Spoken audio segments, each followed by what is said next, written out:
Hello friends, fashion एडो में आपका स्वागत है। और आज हम लोग देखेंगे एमपीपीएससी जो कि 23 जून को एग्ज़ाम होने वाला है, उनसे रिलेटेड जो है एमसीक्यू डिस्कस करेंगे, जो कि काफ़ी इंपॉर्टेंट्स है।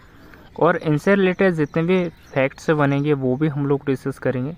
बस आप लोग इस वीडियो के लास्ट तक बने रहिए। और आपसे मेरा निवेदन है कि मैं आप लोगों के लिए इतनी मेहनत करता हूँ, प्लीज़ तो आप इस चैनल को जो है सब्सक्राइब कर लिया करो। और इस वीडियो को भी आपके दोस्तों के साथ में शेयर कीजिएगा, ताकि उन लोगों की भी हेल्प हो सके। और जितने भी आज हम लोग एमसीक्यू डिस्कस करेंगे परीक्षा के लिए, जो है वो काफ़ी इम्पोर्टेंट्स है। तो चलिए फर्स्ट क्वेश्चन की ओर चलेंगे। और आप लोग जो है, मैं जितने आप लोगों को फैक्ट से बताता हूँ, इससे रिलेटेड जितनी भी जानकारियाँ देता हूँ, सभी के सभी जो है आप लोग जो है वो नोट कर लिया करो, जो कि काफ़ी इंपॉर्टेंट्स होते हैं। क्योंकि नोट की हुई चीज़ें जो है हमारे पास लंबे समय तक की रहती है और हम उसे जो है कभी भी मतलब पढ़ सकते हैं।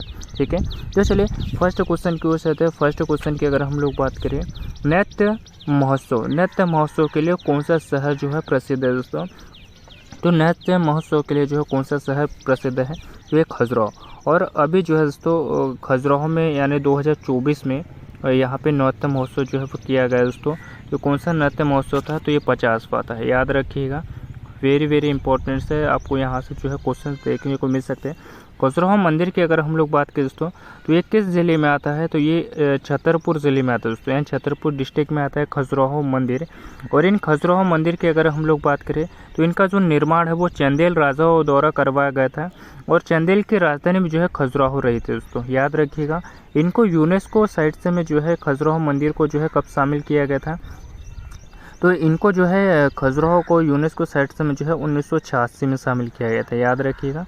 और खजुराहो मंदिरों की अगर हम लोग बात करें दोस्तों, तो यहाँ पे जो है बहुत से मंदिर हैं। यहाँ पे बहुत से मंदिर है, जैसे कि मैं आप लोगों को बता देता हूँ। जैसे कि कंदेरिया महादेव मंदिर, यहाँ का मशहूर मतलब जो प्रसिद्ध मंदिर जो कि कंदेरिया महादेव मंदिर है, याद रखिएगा। और भी जैसे विश्वनाथ मंदिर है, पासरवनाथ मंदिर है, लक्ष्मी मंदिर है, 64 योगिनी मंदिर है। और यहाँ पे गणेश जी का मंदिर भी है दोस्तों, क्योंकि काफ़ी इंपॉर्टेंट्स है। ये सभी फैक्ट्स जो है आप लोग याद रखा करिए। जितने भी मैं आप लोगों को जितनी भी बातें बताता हूँ, जितने भी फैक्ट्स बताता हूँ, सारे के सारे जो है आप लोग नोट करा करिए। भोपाल की अगर हम लोग बात करें दोस्तों, तो भोपाल को जो है झीलों का शहर कहते हैं।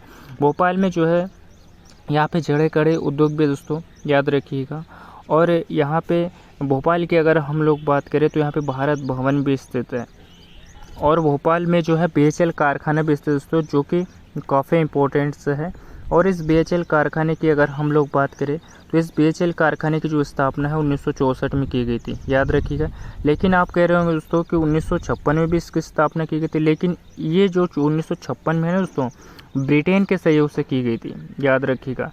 किसके सहयोग से की गई थी? तो इसमें जो है कन्फ्यूजन मत होइएगा। आपको जिस भी एग्जामिनर जैसा भी क्वेश्चन बना के देगा, आपको सारे के सारे इनसे रिलेटेड जानकारी आपको पता रहेगी, नहीं तो आप लोग क्वेश्चन गलत नहीं करोगे, ठीक है।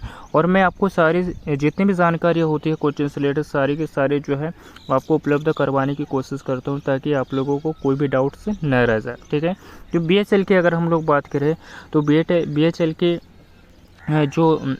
की अगर हम लोग बात करें, तो बीएचएल को ब्रिटेन के सहयोग से जो है कब स्थापना की गई थी इसकी? तो 1956 में की गई थी। लेकिन आपको वैसे पूछ ले कि जो बीएचएल की स्थापना है वो कब की गई थी? तो 1964 में की गई थी भोपाल में। और इसे महारत्न का दर्जा जो है कब दिया गया था बीएचएल को? तो 2013 में दिया गया था। और ये क्वेश्चन जो है एमपीपीएससी में पूछा गया क्वेश्चन है दोस्तों, कि बीएचएल को जो है महारत्न का दर्जा जो है वो कब दिया गया था? तो इसे जो महारत्न का दर्जा जो है दोस्तों 2013 में दिया गया था, याद रखिएगा। और बीएचएल का जो फुल फॉर्म है उसका क्या होता है दोस्तों? इसका वो फुल फॉर्म क्या होता है? तो भारत हेवी इलेक्ट्रिकल्स लिमिटेड होता है दोस्तों, याद रखिएगा। अगला देखते हैं चंदेरी। चंदेरी की अगर हम लोग बात करें दोस्तों, तो चंदेरी का किला जो है वो चंदेरी में स्थित है। चंदेरी दुर्ग जो है वो चंदेरी में स्थित है। और इस किले का निर्माण जो है दोस्तों 11वीं शताब्दी में करवाया था। 11वीं शताब्दी में करवाया था चंदेरी दुर्ग जो था इस किले का निर्माण। और ये प्रतिहार नरेश कीर्तिपाल द्वारा जो है करवाया गया था दोस्तों, याद रखिए। प्रतिहार नरेश कीर्तिपाल द्वारा करवाया गया था, याद रखिएगा, चंदेरी किले का निर्माण। और ये अशोकनगर ज़िले में आता है दोस्तों। और इस किले में जो है जौहर कुंड स्थित है, हवा महल स्थित, नौखंडा, खूनी दरवाज़ा भी जो है चंदेरी और किले में स्थित है। चंदेरी की अगर हम लोग बात करें तो चंदेरी की साड़ियाँ दोस्तों, चंदेरी की जो साड़ियाँ हैं, चंदेरी की साड़ियाँ, इसे जीआई टैग दिया गया था। यानी सर्वप्रथम मध्य प्रदेश में जो चंदेरी की साड़ियों को जीआई टैग दिया गया था, कब दिया गया था? कि 2005 में जो है जीआई टैग दिया गया था, याद रखिएगा। खजुराहो के बारे में तो सारे पॉइंट्स आपको मैंने डिस्कस करवा दिए हैं। अगला क्वेश्चन देखते हैं, बैजू बावरा की जो समाधि है वो कहाँ पर स्थित है? तो बैजू बावरा की जो समाधि है दोस्तों, ये कहाँ पर स्थित है? ये चंदेरी में स्थित है, ठीक है। नेक्स्ट देखते हैं ग्वालियर। ग्वालियर की अगर हम लोग बात करें दोस्तों, तो ग्वालियर के बारे में आप लोगों ने सुना ही होगा कि जो ग्वालियर दोस्तों, ग्वालियर को जो है सौर्य राजधानी भी कहते हैं। क्या कहते हैं? जो सौर्य राजधानी भी कहा जाता है दोस्तों ग्वालियर को।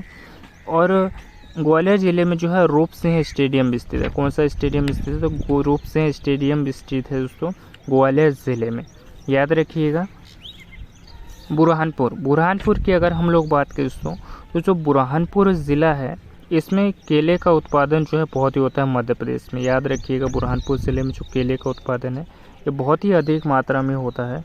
और बुरहानपुर का जो केला है दोस्तों, इसको एक ज़िला और एक उत्पाद के तहत भी शामिल किया गया है। जितने भी मैं आप लोगों को फैक्ट्स बताता हूँ सारे के सारे जो है आप लोग नोट करा कीजिए, ठीक है।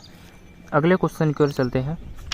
अगला क्वेश्चन की अगर हम लोग बात करें नेक्स्ट क्वेश्चन की, मध्य प्रदेश में कैप्टन रूप सिंह स्टेडियम कहाँ पर स्थित है? तो मैंने अभी आप लोगों को बताया कि मध्य प्रदेश में जो कैप्टन रूप सिंह स्टेडियम है दोस्तों कहाँ पर स्थित है? तो ये ग्वालियर में स्थित है, याद रखिए कहाँ पर स्थित है? ग्वालियर ज़िले में स्थित है।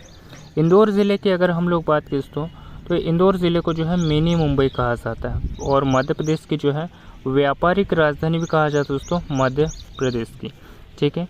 इंदौर ज़िले की अगर हम लोग बात करें तो यहाँ के जो चमड़े के खिलौने हैं ना दोस्तों, यहाँ के जो चमड़े के खिलौने हैं, इंदौर ज़िले में जो चमड़े के खिलौने बनाए जाते हैं, इनको जो है एक ज़िला और एक उत्पाद के तहत शामिल किया गया है, याद रखिए, जो कि वेरी इंपॉर्टेंट है। और इंदौर ज़िले में जो दोस्तों खजराना स्थित है, यानी खजराना में जो है दोस्तों स्थित है। और यहाँ पे जो है दोस्तों वित्त निगम, यानी जो वित्त निगम का जो मुख्यालय है इंदौर ज़िले में स्थित है। मध्य प्रदेश वित्त निगम का जो मुख्यालय है वो इंदौर ज़िले में स्थित है। और यहाँ पे नेहरू स्टेडियम भी स्थित है, जो इंदौर ज़िले में नेहरू स्टेडियम स्थित है। होलकर स्टेडियम भी जो है इंदौर ज़िले में स्थित है, तो याद रखिएगा। लेकिन तात्या टोपे स्टेडियम आपसे पूछ ले, तात्या टोपे स्टेडियम आपसे पूछ ले तो ये कहाँ पर स्थित है? तो तात्या टोपे स्टेडियम जो है दोस्तों ये भोपाल में स्थित है, याद रखिएगा। बुरहानपुर की तो मैंने आप लोगों को बता ही दिया कि बुरहानपुर के जो नेपा नगर है दोस्तों, बुरहानपुर का जो नेपा नगर है, यहाँ पे कागज़ कारखाना स्थित है दोस्तों, याद रखिए कौन सा कारखाना स्थित है? तो बुरहानपुर के जो नेपा नगर में जो है दोस्तों कागज़ कारखाना स्थित है, याद रखिएगा कागज़ कारखाना स्थित है। अगला क्वेश्चन देखते हैं, ठिठुरता हुआ गणतंत्र के जो लेखक है वो कौन है? यानी ठिठुरता हुआ जो गणतंत्र के जो लेखक है दोस्तों कौन है? यह हरिशंकर परसाई है। जिसका राइट ऑप्शन है वो क्या हो जाएगा? तो इसका राइट ऑप्शन जो है बी हो जाएगा, ठीक है। अगला क्वेश्चन देखते हैं। अगले क्वेश्चन की अगर हम लोग बात करें, पाँचवा क्वेश्चन, गुजरात की सीमा से सटे मध्य प्रदेश के 2 ज़िले कौन से हैं? तो गुजरात की सीमा से सटे मध्य प्रदेश के 2 ज़िले जो कौन से हैं दोस्तों? तो 2 ज़िलों की अगर हम लोग बात करें तो ये अलीराजपुर और झाबुआ है, याद रखिए कौन से हैं? अलीराजपुर और झाबुआ है। और आपसे ये पूछ ले कि मध्य प्रदेश की जो सीमा है वो कितने राज्यों से टच करती है, यानी जो मध्य प्रदेश की सीमा है वो कितने राज्यों से टच करती है? तो ये 5 राज्यों से टच करती है दोस्तों। और ये कौन कौन से राज्य हैं मध्य प्रदेश की सीमा से लगे हुए? तो पहला राज्य दोस्तों उत्तर प्रदेश, दूसरे की अगर हम लोग बात करें राजस्थान है, गुजरात है, छत्तीसगढ़ है और महाराष्ट्र है। आपको ये पूछ ले कि सबसे ज़्यादा जो मध्य प्रदेश की सीमा है वो कौन सा राज्य बनाता है दोस्तों, यानी सबसे ज़्यादा जो सीमा है वो कौन से राज्य की लगती है? तो उत्तर प्रदेश की सीमा सबसे ज़्यादा लगती है मध्य प्रदेश से। और सबसे कम सीमा जो है, न्यूनतम सीमा जो है मध्य प्रदेश की किस राज्य से लगती है? तो गुजरात राज्य से लगती है, याद रखिएगा। वैसे 5 राज्यों से लगती है, लेकिन सबसे ज़्यादा आपसे पूछ ले मध्य प्रदेश की सीमा जो है सर्वाधिक किस राज्य से लगती है? उत्तर प्रदेश से। और सबसे कम सीमा जो है वो गुजरात से लगती है। तो ये सारे पॉइंट्स जो है आप लोग याद रखिएगा, जो कि काफ़ी इंपॉर्टेंट्स है। अगला क्वेश्चन देखते हैं, बिना ऑयल रिफाइनरी किन 2 कंपनियों द्वारा शुरू की गई थी। यानी बिना ऑयल रिफाइनरी की अगर हम लोग बात करें तो 2 कंपनियों द्वारा जो है वो शुरू की गई थी। तो इसकी अगर हम लोग बात करें तो ये कौन सी थी, तो भारत पेट्रोलियम और ओमान ऑयल कंपनी, यानी बी ऑप्शन जो है हमारा राइट हो जाएगा। ठीक है, इन 2 कंपनियों द्वारा दोस्तों बिना ऑयल रिफाइनरी की 2 कंपनियां जो है वो शुरू की गई थी। ठीक है, अगला क्वेश्चन देखते हैं। अगला क्वेश्चन की अगर हम लोग बात करें 7वां क्वेश्चन, बिरहा और बिंदेसिया। बिरहा और बिंदेसिया काफ़ी इंपॉर्टेंट क्वेश्चन है दोस्तों, याद रखिएगा। बिरहा और बिंदेसिया नामक गायन का जो तरीका है मध्य प्रदेश के किस क्षेत्र में है। तो ये जो है किस क्षेत्र से संबंधित दोस्तों, तो ये बघेलखंड से संबंधित है, याद रखिएगा। नेक्स्ट क्वेश्चन देखते हैं, कलचुरी राजवंश किस प्रदेश से संबंधित है। यानी जो कलचुरी राजवंश है दोस्तों, ये किस प्रदेश से संबंधित है, तो ये मध्य प्रदेश से संबंधित है, याद रखिएगा। अगला क्वेश्चन देखते हैं। अगला क्वेश्चन की अगर हम लोग बात करें 9th क्वेश्चन, सरदारपुर वन्यजीव अभयारण्य मध्य प्रदेश के किस जिले में स्थित है दोस्तों। तो सरदारपुर वन्यजीव अभयारण्य की अगर हम लोग बात करें तो ये धार जिले में स्थित है। और इस सरदारपुर अभयारण्य की अगर हम लोग बात करें तो इसे जो है किस वर्ष जो है स्थापित किया गया था, तो इसे जो है 1983 में स्थापित किया गया था, याद रखिएगा। और ये खरमोर पक्षी अभयारण्य यानी संरक्षण से संबंधित दोस्तों, याद रखिए। खरमोर पक्षी संरक्षण संवर्धन से संबंधित दोस्तों, याद रखिएगा। इसके क्षेत्रफल की अगर हम लोग बात करें तो 348.121 वर्ग किलोमीटर दोस्तों इसका क्षेत्रफल, याद रखिएगा। इसका क्षेत्रफल कितना दोस्तों, तो 348.121 वर्ग किलोमीटर जो है इसका क्षेत्रफल है दोस्तों।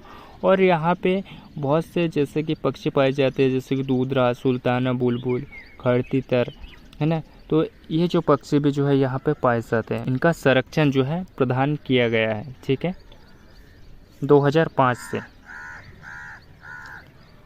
ग्वालियर ज़िले की अगर हम लोग बात करें, झाबुआ ज़िले की अगर हम लोग बात करें, झाबुआ ज़िले की अगर हम लोग बात करें दोस्तों, तो यहाँ का जो कड़कनाथ मुर्गा है, झाबुआ ज़िले का कड़कनाथ मुर्गा है दोस्तों, इसे क्या किया गया है, 2018 में GI टैग दिया गया है। यहाँ की कड़कनाथ मुर्गे को जो है GI टैग दिया गया है झाबुआ ज़िले के। और झाबुआ ज़िले का जो कड़कनाथ मुर्गा है दोस्तों, इसको एक जिले और एक उत्पाद में भी शामिल किया गया है। ग्वालियर ज़िले की अगर हम लोग बात करें तो ग्वालियर ज़िले के जो आलू है दोस्तों, यहाँ के जो आलू है और सेड स्टोन टाइल्स है, इसको भी एक जिला और एक उत्पाद के तहत शामिल किया है ग्वालियर ज़िले के। रतलाम की अगर हम लोग बात करें तो रतलाम ज़िले के जो लहसुन है, रतलाम ज़िले का जो रतलाम ज़िले का लहसुन और जो नमकीन है, इसको भी एक जिला और एक उत्पाद के तहत शामिल किया गया है। अगला क्वेश्चन देखते हैं, मध्य प्रदेश की ऊर्जा राजधानी किसे कहा जाता है। तो मध्य प्रदेश की ऊर्जा राजधानी है दोस्तों सिंगरौली को कहा जाता है। और यहाँ पे जो है कहा जाता है दोस्तों सिंगरौली में कि यहाँ पे 135 मीटर मोटी परत, 135 मीटर मोटी परत जो है वो कोयले की चट्टान जो है यहाँ पे पाई गई है दोस्तों, याद रखिएगा। इसीलिए जो दोस्तों यहाँ पे कोयला भी बहुत ही अधिक मात्रा में होता है और मध्य प्रदेश की ऊर्जा राजधानी जो है इसलिए इसे कहा जाता है। ठीक है, और मध्य प्रदेश में सबसे ज़्यादा जो कोयला वो कहाँ पर होता है, तो सोहागपुर में होता है, सोहागपुर कोयला क्षेत्र में, याद रखिएगा। इंदौर ज़िले की अगर हम लोग बात करें तो इंदौर ज़िले की तो मैंने आपको सारी डिटेल्स जो है वो करवा दी, फिर से आप लोगों को बता देता हूँ मैं कि इंदौर ज़िले को जो है मध्य प्रदेश की व्यापारिक राजधानी कहा जाता है। क्या कहा जाता है, तो मध्य प्रदेश की जो है व्यापारिक राजधानी कहा जाता है। मिनी मुंबई भी जो है इंदौर को कहा जाता है। यहाँ पे जो है दोस्तों नेहरू स्टेडियम भी स्थित है, होलकर स्टेडियम भी जो है स्थित है। और वित्त निगम यानी मध्य प्रदेश का जो वित्त निगम होता है दोस्तों, इसका जो मुख्यालय है वो भी जो है इंदौर ज़िले में स्थित है, याद रखिएगा, इंदौर ज़िले में स्थित है। और इंदौर ज़िले के जो चमड़े के खिलौने बनाए जाते हैं दोस्तों, इंदौर ज़िले के जो चमड़े के खिलौने बनाए जाते हैं, इसे हाल ही में जो है ODOP यानी एक जिला और एक उत्पाद के तहत शामिल किया गया। ग्वालियर की अगर हम लोग बात करें तो ग्वालियर के जो आलू है और सैड स्टोन टाइल्स है दोस्तों, इसी को एक जिला और एक उत्पाद के तहत शामिल किया गया है। ग्वालियर ज़िले में जो है रूप सिंह स्टेडियम स्थित है, ग्वालियर ज़िले में जो है रूप सिंह स्टेडियम है। सौर राजधानी भी कहा जाता है दोस्तों ग्वालियर ज़िले को। अगला क्वेश्चन देखते हैं, इंदौर घराना इंदौर घराना जो है वो किसने स्थापित किए गए थे? तो इंदौर घराना की अगर हम लोग बात करें तो ये उस्ताद आमिर खान द्वारा जो है दोस्तों इंदौर घराना जो है वो स्थापित किया गया था। अगला क्वेश्चन देखते हैं, मध्य प्रदेश का कौन सा ज़िला मैंगनीज एस्क के लिए प्रसिद्ध है? तो मध्य प्रदेश का कौन सा ज़िला है दोस्तों जो कि मैंगनीज एस्क के लिए जो प्रसिद्ध है? तो ये बालाघाट ज़िला। बालाघाट ज़िले के जो मैंगनीज दोस्तों, मैंगनीज कहाँ पाया जाता है बालाघाट ज़िले में? तो ये भरवेली खदान में पाया जाता है दोस्तों मैंगनीज, याद रखिएगा। और सबसे ज़्यादा जो मैंगनीज है वो बालाघाट ज़िले में ही होता है दोस्तों, मध्य प्रदेश में, याद रखिएगा। और बालाघाट ज़िले में एक और जो है एस्क होता है दोस्तों, यानी एक और मिनरल्स होता है जिसे हम कहते हैं तांबा। तांबा की अगर हम लोग बात करें तो ये बालाघाट ज़िले के जो है दोस्तों मलांज खंड खदान से निकलता है। किस खदान से निकलता है? तो ये मलांज खंड खदान से निकलता है। और ये MPPSC में पूछा गया क्वेश्चन दोस्तों, याद रखिएगा, ये काफ़ी इंपॉर्टेंट्स हैं। मध्य प्रदेश में और भारत में भी सबसे ज़्यादा जो मतलब तांबा है वो मलांज खंड से ही निकलता है। मलांज खंड किस ज़िले में दोस्तों? तो ये बालाघाट ज़िले में। बालाघाट ज़िले में दोस्तों हल्बा जनजाति भी निवास करती है, याद रखिएगा, हल्बा जनजाति, जो कि वेरी इम्पोर्टेंट्स है। बालाघाट ज़िले की अगर हम लोग बात करें तो यहाँ का जो चिन्नौर चावल है दोस्तों, यहाँ का जो चिन्नौर चावल है बालाघाट ज़िले का, यहाँ का जो चिन्नौर चावल है दोस्तों, यहाँ का जो चिन्नौर चावल है बालाघाट ज़िले का, इसे 2021 में जो है GI टैग दिया गया था। GI टैग का मतलब क्या होता है दोस्तों? तो इसे क्या कहा जाता है? जोग्राफिकल इंडिकेशन, हिंदी में इसे भौगोलिक संकेत कहते हैं। सर्वप्रथम GI टैग मध्य प्रदेश में चंदेरी की साड़ियों को दिया गया था, याद रखिएगा, चंदेरी की साड़ियों को दिया गया था GI टैग 2005 में, याद रखिएगा, जो कि अशोकनगर ज़िले में आती है। किस ज़िले में आती है दोस्तों? तो अशोकनगर ज़िले में आती है, ठीक है। अगला देखते हैं छिंदवाड़ा। छिंदवाड़ा की अगर हम लोग बात करें दोस्तों तो मध्य प्रदेश का यानी क्षेत्रफल के हिसाब से सबसे बड़ा जो ज़िला है दोस्तों वो छिंदवाड़ा है। और सबसे छोटा ज़िले की अगर हम लोग बात करें तो ये निवाड़ी है, याद रखिएगा। और छिंदवाड़ा ज़िले में जो है दोस्तों यानी आदिवासी से रिलेटेड जो कि बादल भोज संग्रहालय भी जो है दोस्तों छिंदवाड़ा ज़िले में स्थित है। जबलपुर की अगर हम लोग बात करें तो जबलपुर नर्मदा नदी के किनारे स्थित है। जबलपुर का नाम जबाली ऋषि के नाम पे पड़ा हुआ है। और जबलपुर में सबसे ज़्यादा जो है वह संगमरमर पाया जाता है दोस्तों भेड़ाघाट वाले क्षेत्र में। और भेड़ाघाट जलप्रपात जो है वो किस नदी के किनारे स्थित है? तो ये नर्मदा नदी के किनारे स्थित है। और Madhya Pradesh table tennis association का जो मुख्यालय है वो कहाँ पर स्थित है? तो ये भी जो है जबलपुर में ही स्थित है। और यहाँ की जो हरी मटर है, जबलपुर ज़िले की जो हरी मटर है, इसको हाल ही में जो है एक ज़िला और एक उत्पाद के तहत शामिल किया गया है। तो ये पॉइंट से भी आप लोग याद रखिएगा। मंडला ज़िले की अगर हम लोग बात करें दोस्तों तो मंडला ज़िले का जो बाजरा और कोदो कुटकी है दोस्तों, मंडला ज़िले की जो बाजरा और कोदो कुटकी है इसे भी ODOP यानी एक ज़िला और एक उत्पाद के तहत शामिल किया गया। अगला क्वेश्चन देखते हैं। अगले क्वेश्चन की अगर हम लोग बात करें 13वां क्वेश्चन, भारत में तांबे की सबसे बड़ी जो खदान है वो कहाँ पर स्थित है? तो मैंने अभी आप लोगों को बताया दोस्तों यानी जो बालाघाट ज़िले में सबसे बड़ी तांबे की खदान स्थित है दोस्तों। और बालाघाट ज़िले की किस खदान से उत्पादित किया जाता है दोस्तों तांबा? तो ये मलांज खंड खदान से, याद रखिएगा, किस खदान से किया जाता है? तो मलांज खंड खदान से किया जाता है तांबे का उत्पादन, जो कि बालाघाट ज़िले में आता है। और यहाँ पे और एक मिनरल्स होता है दोस्तों मैंगनीज। मैंगनीज भी मिनरल्स होता है जो कि बालाघाट ज़िले के भरवेली खदान से निकाला जाता है। किस खदान से निकाला जाता है? तो भरवेली खदान से निकाला जाता है। और यहाँ के जो चिन्नौर चावल है दोस्तों बालाघाट ज़िले का जो चिन्नौर चावल है इसे 2021 में जो है GI टैग दिया गया। ये सभी पॉइंट्स आप लोग याद रखिएगा। तो इसका जो राइट ऑप्शन है वो क्या हो जाएगा? इसका C ऑप्शन है वो राइट हो जाएगा। अगला क्वेश्चन देखते हैं। कुमार गंधर्व पुरस्कार जो है किस क्षेत्र से संबंधित है? तो यह संगीत के क्षेत्र से संबंधित है। अगला क्वेश्चन देखते हैं। अगला क्वेश्चन की अगर हम लोग बात करें, भगवान शनि की जो बहन है वो किस नदी को कहा जाता है? तो आपको पता है दोस्तों कि जो भगवान शनि की जो बहन है वो ताप्ती नदी को कहा जाता है। और इनके जो भाई है वो शनि है, याद रखिएगा। और इन दोनों के जो पिता है वो कौन है? तो सूर्यपुत्र शनिदेव, याद रखिएगा। सूर्य भगवान जो है इनके पिता है, याद रखिएगा। सूर्य भगवान की जो पुत्री है वो ताप्ती कहते हैं और सूर्य भगवान के जो पुत्र है वो शनिदेव है। तो ये पॉइंट्स आप लोग याद रखिएगा, ठीक है। ताप्ती नदी का उद्गम कहाँ से हुआ दोस्तों? तो ताप्ती नदी का जो उद्गम है ये बैतूल ज़िले के मुल्ताई से हुआ है, याद रखिएगा। बैतूल ज़िले के मुल्ताई से हुआ है ताप्ती नदी का उद्गम। और ये गुजरात के पास जो है अरब सागर में जाकर गिर जाती है। और एक ऐसी नदी है मध्य प्रदेश की जो कि पश्चिम दिशा की ओर बहती है ताप्ती, और नर्मदा भी जो है दोस्तों पश्चिम दिशा की ओर बहती है। नर्मदा नदी की अगर हम लोग बात करें तो इसका जो उद्गम है अमरकंटक से हुआ है, याद रखिएगा। और ये भी एक ऐसी नदी है जो कि पश्चिम दिशा की ओर बहती है, और ये दोनों ही नदियाँ जो है दोस्तों अरब सागर में जाकर गिर जाती है, अरब सागर में जाकर गिर जाती है दोस्तों, याद रखिए गुजरात के पास में। जितने भी आप लोगों को मैं फैक्ट से बताता हूँ सारे के सारे जो है इम्पोर्टेंट्स होते हैं, ठीक है।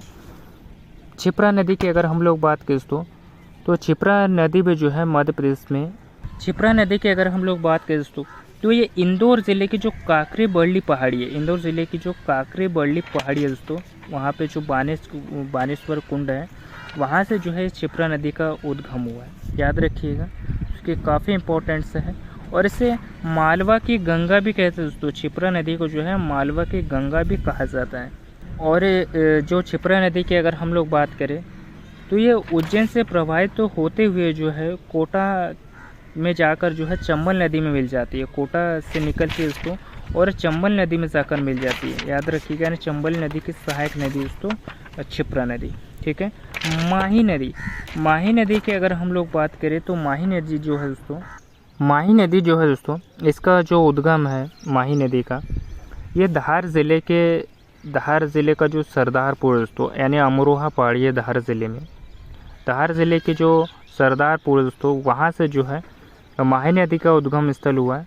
और माही नदी जो है कर्क रेखा को 2 बार काटती है दोस्तों, माही नदी एक ऐसी नदी है कर्क रेखा को जो है वो 2 बार काटती है, याद रखिएगा। ताप्ती नदी के बारे में मैंने आपको सारी डिस्कस करवा दी है और नर्मदा नदी के बारे में भी, ठीक है। अगला क्वेश्चन देखते हैं, मध्य प्रदेश का जो सबसे ऊंचा जो जलप्रपात है वो कौन सा है। तो मध्य प्रदेश का सबसे ऊंचा जो जलप्रपात है दोस्तों ये चचाई जलप्रपात है। और ये किस ज़िले में स्थित है दोस्तों, तो ये रीवा ज़िले में स्थित है। किस ज़िले में स्थित है, रीवा ज़िले में स्थित है। और किस नदी पर स्थित है, तो ये बीहड़ नदी पर स्थित दोस्तों, जो चचाई जलप्रपात है ये बीहड़ नदी पर स्थित दोस्तों। और ये रीवा नदी मतलब रीवा ज़िले में स्थित है। और इसकी ऊंचाई की अगर हम लोग बात करें तो 130 मीटर जो है इसकी ऊंचाई है, याद रखिएगा।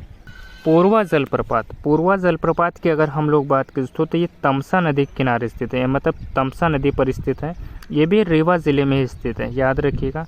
और इसकी ऊंचाई जो है वह 70 मीटर है, याद रखिएगा, ठीक है। केवटी जलप्रपात की अगर हम लोग बात करें तो ये भी जो है रीवा ज़िले में ही स्थित दोस्तों, केवटी जलप्रपात। और केवटी जलप्रपात जो है महान नदी पर स्थित है। किस नदी पर स्थित है, तो महान नदी पर स्थित है, ठीक है। धुआंधार जलप्रपात, धुआंधार जलप्रपात की अगर हम लोग बात करें तो ये जबलपुर में स्थित दोस्तों, और ये नर्मदा नदी पर स्थित है। और इसकी ऊंचाई जो है मात्र 30 मीटर है, ठीक है। और नर्मदा नदी पर जो बहुत से जलप्रपात स्थित है, जैसे कि दुग्धधारा जलप्रपात स्थित है, नर्मदा नदी पर ही स्थित है। और मंदार जलप्रपात ये भी जो है नर्मदा नदी पर स्थित है। और मंदार जलप्रपात कहाँ पर स्थित है, तो ये खंडवा ज़िले में स्थित है। दुग्धधारा जलप्रपात जो भी नर्मदा नदी पर स्थित है और अनूपपुर ज़िले में स्थित है। सहस्त्रधारा जलप्रपात जो कि नर्मदा नदी पर स्थित है, और ये कहाँ पर स्थित है दोस्तों, तो ये भी जो है सहस्त्रधारा जलप्रपात महेश्वर जो कि खरगोन ज़िले में स्थित है। कपिलधारा जलप्रपात ये भी नर्मदा नदी और जो कि अनूपपुर ज़िले में स्थित है। तो ये सभी फैक्ट्स जो है आप लोग याद रखिएगा। अगला क्वेश्चन देखते हैं। अगला क्वेश्चन की अगर हम लोग बात करें 17वां, 2011 की जनगणना के अनुसार मध्य प्रदेश में सबसे ज़्यादा जनसंख्या वाला जो ज़िला है वो कौन सा है, तो ये इंदौर ज़िला दोस्तों सबसे ज़्यादा जनसंख्या वाला ज़िला। और सबसे कम आपसे पूछ ले कि सबसे कम जो जनसंख्या वाला जो ज़िला है तो ये हरदा है, याद रखिएगा। और सबसे छोटा ज़िला भी जो है दोस्तों हरदा ही है, ठीक है। सबसे बड़ा क्षेत्रफल की दृष्टि से सबसे बड़ा ज़िला जो है कौन सा दोस्तों, तो ये छिंदवाड़ा, याद रखिएगा, छिंदवाड़ा ज़िला है। और सबसे छोटा ज़िला है दोस्तों निवाड़ी ज़िला, याद रखिएगा, ठीक है। और ये कौन सा ज़िला दोस्तों, तो हरदा जो कि जनसंख्या में है, याद रखिएगा, ठीक है, सबसे छोटा ज़िला। बुरहानपुर ज़िले की अगर हम लोग बात करें तो बुरहानपुर ज़िले में जो है दोस्तों केला जो है सबसे ज़्यादा उत्पादन किया जाता है। और बुरहानपुर के जो नेपा नगर में, याद रखिएगा, बुरहानपुर के नेपा नगर में जो है कारखाना यानी कागज़ कारखाना स्थित है दोस्तों, कागज़ कारखाना स्थित है, ठीक है। ग्वालियर की अगर हम लोग बात करें तो ग्वालियर में जो है रूपसिंह स्टेडियम स्थित है। भोपाल ज़िले की अगर हम लोग बात करें तो यहाँ पे टाटा टोपी स्टेडियम है। अगला क्वेश्चन देखते हैं, मध्य प्रदेश का कौन सा ज़िला पावरलूम उद्योग का सबसे बड़ा केंद्र है, तो ये बुरहानपुर स्थित है। अगला क्वेश्चन देखते हैं, अगला क्वेश्चन की अगर हम लोग बात करें 19वां क्वेश्चन, मध्य प्रदेश का 52वां जिला जो निवाड़ी का जो गठन है वो कब किया गया था? तो मध्य प्रदेश का जो 52वां जिला जो निवाड़ी है दोस्तों, इसका जो गठन है वो कब किया गया था? तो 1 अक्टूबर 2018 को किया गया था। 1 अक्टूबर 2018 को किया गया था। अगला क्वेश्चन देखते हैं, आदमगढ़ की जो पहाड़ियाँ मध्य प्रदेश के किस जिले में स्थित है? तो आदमगढ़ की जो पहाड़ियाँ दोस्तों मध्य प्रदेश के जो है वो होशंगाबाद जिले में स्थित है। और इस आदमगढ़ शैलाश्रय की अगर हम लोग बात करें दोस्तों, तो आदमगढ़ एक मध्य पाषाणकालीन जो है वो संस्कृति से जो है संबंधित है। ये मध्य पाषाण काल से संबंधित है। और किसके नेतृत्व में जो है दोस्तों इसके उपकरण जो है यानी जो 25,000 लघु पाषाण उपकरण प्राप्त हुए हैं, यह आरबी जोशी के अंतर्गत, याद रखिएगा, ठीक है। यानी जो शैलाश्रय है वो प्राप्त हुए।